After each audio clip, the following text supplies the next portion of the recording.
What is up, Festival Tales fam? Thank you for tuning in this Monday for another episode of the Festival Tales podcast. We'll get the new slogan going. But anyways, before we get started, a few housekeeping things as always. Number one, if you could please write a review and like us on whatever platform you are listening to, whether it's Spotify, Apple Music, and the other ones. I only use those two, so I don't know. But also some other few housekeeping things. We want to let you know that we are on TikTok and Instagram, as well as YouTube now. We have the full episodes out on YouTube, and we have clips for you guys on TikTok and Instagram. So please go check those out. Give us a follow, share them with your friends. We appreciate that. And lastly, we are brought to you by The Stage, EDM's central hub for all EDM content. There will be a link in the podcast description for you to check them out if you so choose. And without further ado, Ade's got a lovely story for us today. At least I hope it's lovely. I will be as surprised as you guys to hear it. But here we go. What's up? Yeah. So this is a story about Ultra Miami. I know that's coming up in a few weeks. So if you're going to Ultra, definitely be thinking about us as you're having an awesome time and submit those stories if you can. But without further ado, let's get into it. So this entry says, or she says, I was at Ultra Miami 2018 with some of my best friends. 3 of us are really huge Cascade fans and had made it a priority to be at the rail for his sunset show. Plus, the rumored Swedish House Mafia was closing, so we was going to keep us there all night. Sorry. Everything was going well until my friend gave me a party favor, in parentheses, press pill CP. I had rolled for the first time a few months back and was down to try it again. I asked him if it was half, and he said yes. Turns out it was almost a full one. Oh boy. Cascade came on around the time I started feeling it, and all was well until it wasn't. About 15 minutes before he ended, I pretty much blacked out, literally. Oh no, I couldn't see anything really. All there was lights and music. What freaked me out though was after his set, I felt incredibly nauseous and lightheaded. And there I was in front and center of this huge crowd. Oh my God.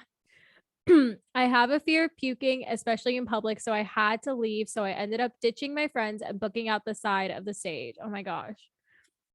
I didn't throw up, but I felt like I couldn't hear, and everyone / everything was moving in a weird, slow motion kind of way.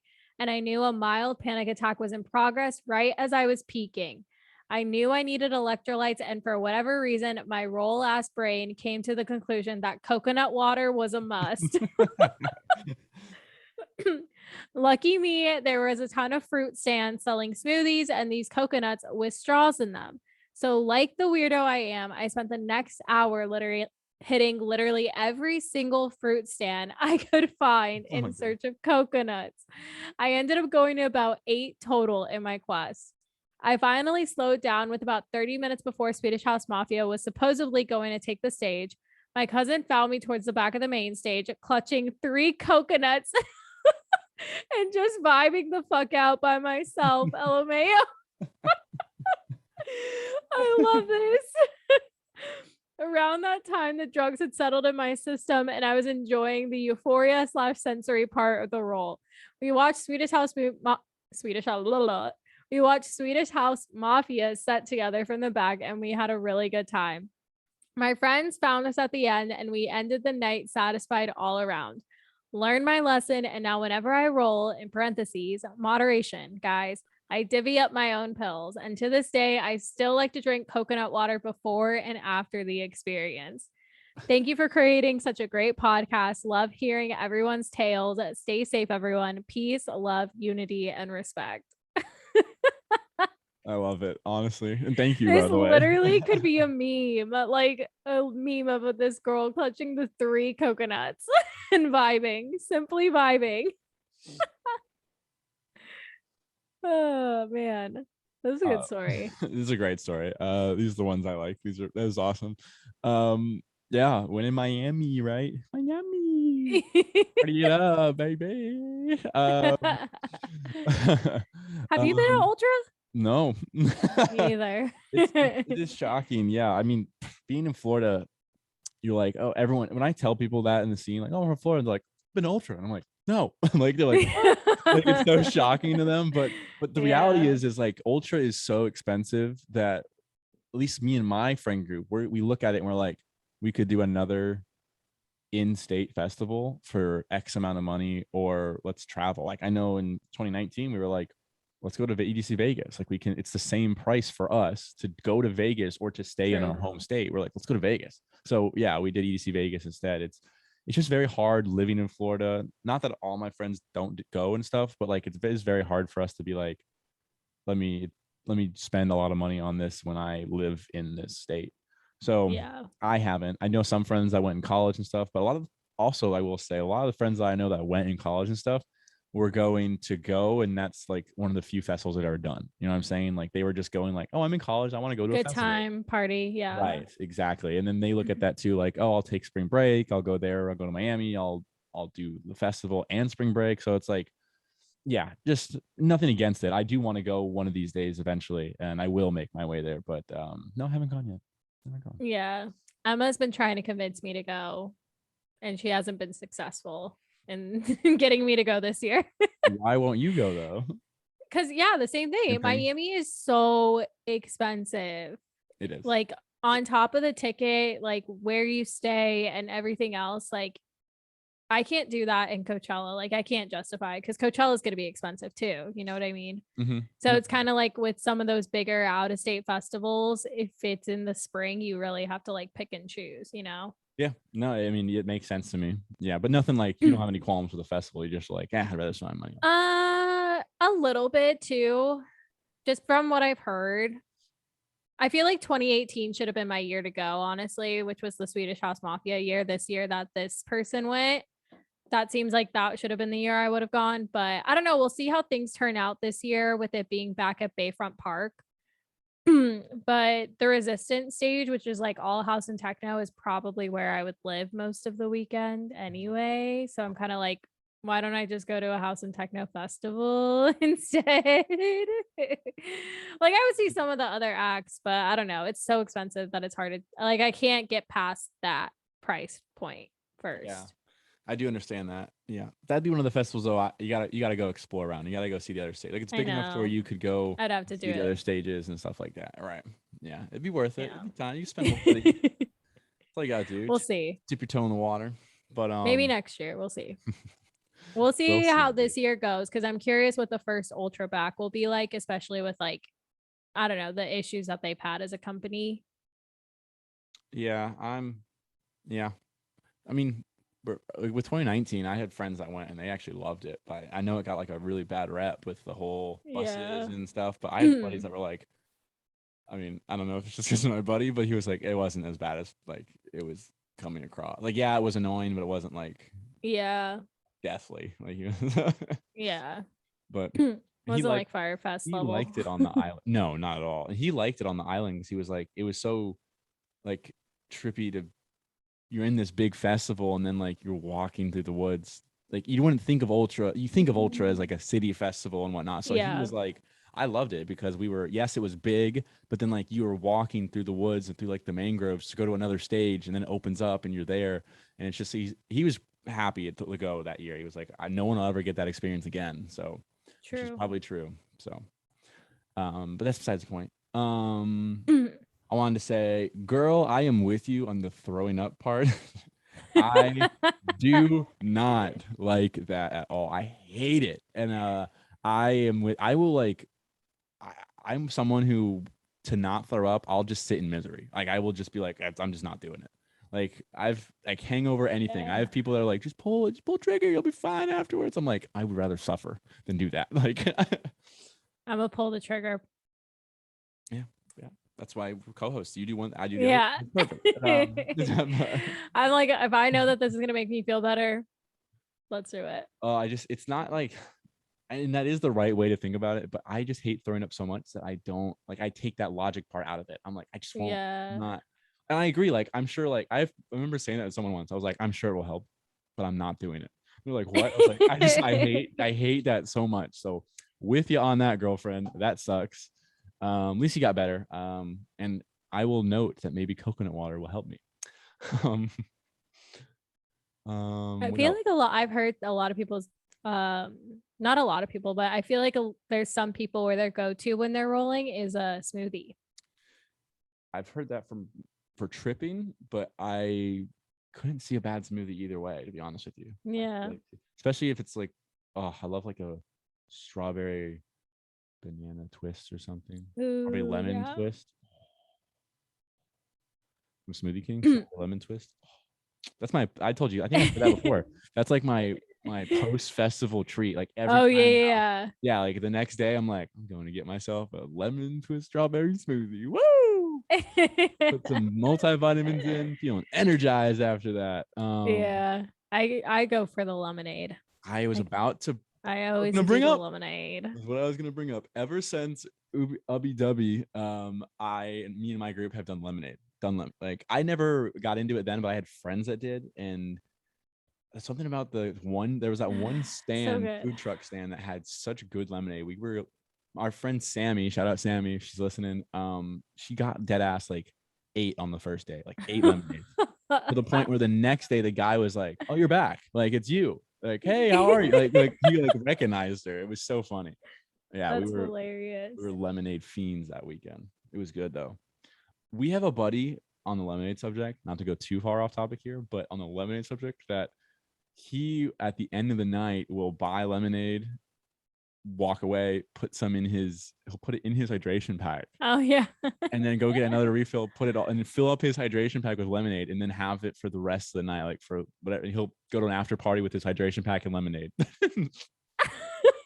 I love it.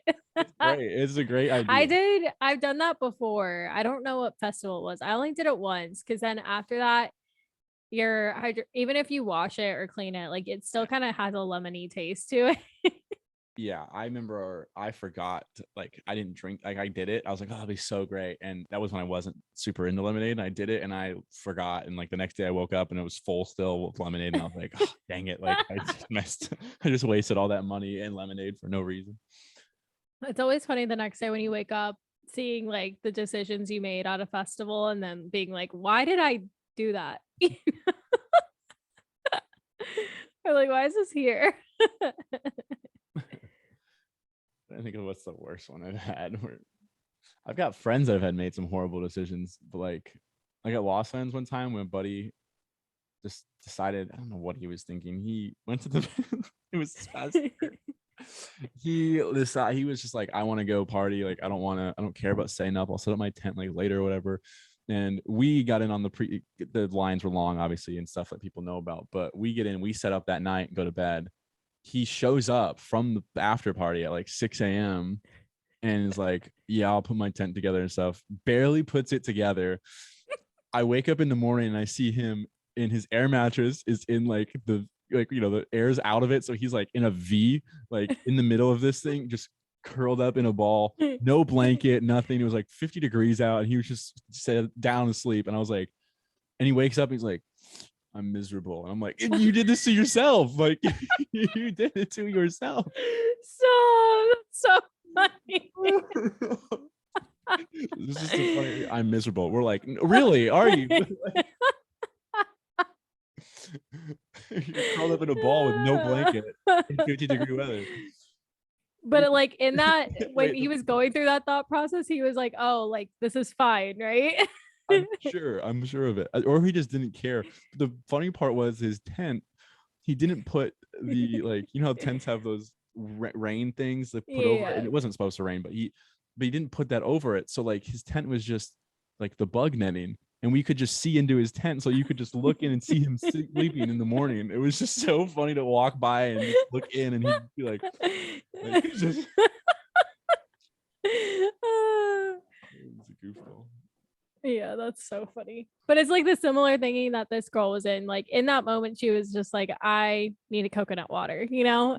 Feel that. And that became her mission. And then like, what if the next morning she woke up, she had those 3 coconuts still in her bed or something, you know? Like you also just never know where, like, what a random decision like that'll lead to. And this is why I'm gonna tie this in, I promise. Yeah. At Boston's, I was like, I'm gonna go get lemonade. It was like 1:30 in the morning. And I was like, I'm gonna go get lemonade. And I go to get lemonade, and Boogie T's online. We're just hanging out with Boogie T for like the next 20 minutes, like just chatting with him. And like, yeah, it was like random as heck. But if I didn't go get my lemonade, I would have never met him. So yeah. Um, I've um I've never experienced like the mild panic attack or like anxiety that people have brought up. Like she brought up like how I felt a mild panic attack coming on from the come up and blah blah blah. I personally, when I've done it in the past, I never had that. I don't know if I just never had that large of a dose, but it's interesting. I don't even know what the I've had friends that have had it, and the only thing I've done to help them was kind of what she did herself without knowing it, was like take yourself out of the crowd. Like I've had friends Yeah. start to get like what's going on, and we just took them out, turned them around so they weren't overwhelmed with light, stimulation and stuff, and just sat and talked to them and fanned them and talked to them. And within 15 minutes of talking, they're like good to go. It's really weird. That's one thing I will say is weird. I've done this with like a couple of the girls in my group when it was their first time and just trying to help them. Like we took them out and I just sat and like talked to them about like life and stuff. Just like Yeah. I would just start asking them questions. I'm not even like talking at that point. I'm just like, so what do you think? Like, what are you doing? What do you do in school? What do you study? And what do you want to do? And they just start, next thing you know, they're just babbling. They're like, I'm like, you good? They're like, oh yeah, I forgot. Why are we doing here? I'm like, yeah, okay, we'll go back to the crowd now. Yeah, their people's like all big and Yeah, they're like, they're like, oh, oh, I'm good. yeah. But that was Yeah, that's usually like the best thing to do, especially when you're talking to like a friend, is just like get them off the thought of it yep. and just like talk about random stuff. Yes. Because if they're like, if you are focusing so much on it, then they think like, oh my God, then this person thinks that like something's actually wrong. Like, what is something actually wrong with me? You get know? more and more in that hole. Yeah. Yeah. Yeah. Best thing to do. That's what I was getting at, was what I think is like the best thing to do in a situation if you come a friend or come across someone, is just talk to them. Just don't mention it, just talk and keep them distracted. And then eventually they'll just, next thing you know, that, like I said, they'll just be like, what are we doing here? And you're like, Yeah. we're not doing anything here. I was gonna say though, your story of when you couldn't see anything, that's what this reminded me of. Oh yeah. Oddly enough, like that's such a weird thing. Yeah, I've never had that where it's like, That's wow. freaky. Yeah, I bet it is. I couldn't imagine that. So jealous of Swedish House Mafia, to be honest. I know, same. They're gonna be at Coachella, Lucky which you. I'm excited about. Lucky you. Yeah, we'll see how. I'm curious what their set will be like, because that reunion at Miami was like a very classic, typical like Swedish House Mafia set, but they've released some new music since then. So I'm curious how much will be like old versus like new stuff. So What if they just go we'll hard? see. Yeah. What if they just throw down like out of the blue? They play like they play like, they started off with like, who's gonna be they're the world Yeah. tonight. Yeah, they start out with that, and then they just throw down for an hour. Especially at That would be Coachella, that's a wild. wild thing to see if that was the case. Like out of Yeah, all that'd be festivals to do that crazy. at, they do it at Coachella, like very kind of mainstream, different vibe. Yeah. I wonder what stage they'll be at. We'll see. They're supposed to be, if they didn't get Kanye, I think they were supposed to be in the headliner spot. So that's why on the poster, they're like at the bottom as like a sub headliner kind of thing. We'll see. I'll report back on that. Yeah, we'll be excited to hear about Coachella. I have a lot of questions when it comes up. The only thing I was going to say was the Cascade set. He is one of the few artists where during the day fits him so well. Not that he can't play at night. Like I've seen him at night and his sets are great closing out as well, but his sunset sets are like almost like him and Kygo are just perfect for that sunset slot. Like they're just perfect for it. Yeah, one of my better Cascades, their favorite Cascade sets that I've seen was him at sunset. He just had a lot of like neon reds and purples that went very well with the setting Florida sun behind them. So it was really cool. Definitely recommend if you guys, if you don't have anything to do during a sunset set and he's available, go check him out. It's very good. Yeah, very good. Definitely do. I don't got much else here. No, I think just takeaways. You can always do less, or no. Yeah, Yes. Take less, never do more unless you need to. Yeah, that's it's something we want to convey is like drug safety and stuff, obviously, and that's something I would say is it's I don't know what it is about, like I know for me personally, like when my first time someone just like gave me a lot, like just like, and for no apparent reason, right? And I don't know what that is. I don't know why that occurs. I've had other friends that happen to. I'm someone now that's very big advocate on that. Like, hey, you only, you don't You don't just need as don't much. need a lot. Yeah, you just don't. Yeah. And one, it's just very bad for you. People can argue that all day, but it's not good for your brain. It's shouldn't be doing it a ton, a lot. Have it in moderation. Do it. Take some Space it breaks out. in between. Yes, yeah. And then I understand it's hard to you get caught up in the scene. You're party, but I've just seen some friends go down a darker path when it gets out of hand. So I'm very big advocate on what she's saying at the end here is moderation and take your breaks and all that. So And also with how crazy things have been with fentanyl, I'm just gonna say test your stuff. It's worth it to get a test kit and to test whatever. Because with fentanyl just popping up into random things, you just never know. Even if you trust your person, trust your drug dealer, whatever it is, just test it. Make sure. yeah, you got to think of it like you might trust them, but do you trust the person they're talking to? I mean, Yeah. the answer should be no for everyone because you don't know who that is. Like you're not going up the line of chain of command. Like you have no idea. So, I agree with that. Yeah. Yes. Be safe, people. Festival season's starting soon. Be safe. Be safe. Yeah. Take care of each other. Look out for one another. Yeah. And I think that's basically it. Thank you guys for tuning in. Rate, review, subscribe, all the things. Check us out on YouTube, TikTok, Instagram, and submit your anonymous festival stories as you guys go to these festivals coming up. Thank you guys for tuning in. Bye.